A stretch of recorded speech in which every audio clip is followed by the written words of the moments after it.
ó yẹ wá o. A kú ọ̀sẹ̀ òní, a kú ọ̀sẹ̀ Ifá, a kú ọ̀sẹ̀ Ọ̀ṣun, a kú ọ̀sẹ̀ Èṣù.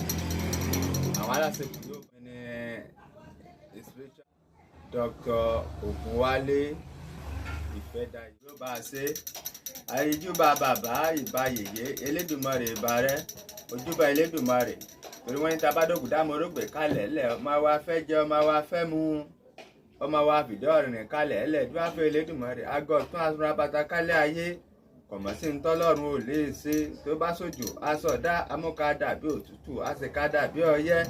Àrà tó bá wọ Elédùmarè ní ń dá, bó bá mú dúdú amúfunfun, bó bá má yìnrín á fi pẹ̀lú ẹ̀. Ọlọ́run tóbi ọmọ ju téèyàn lọ. Elédùmarè mo sì bá rẹ. Ìbà gbogbo orí adé pátápátá ní tilé toko. Ìbà bàbá, ìbà yèyé, ìbà bàbá mi aláṣẹ òòṣà. Kí ìbà ọ̀sẹ̀, ìbà bàbá mi, ìbà ìyá mi, kí ìbà mi ọ̀sẹ̀ mi aṣọ.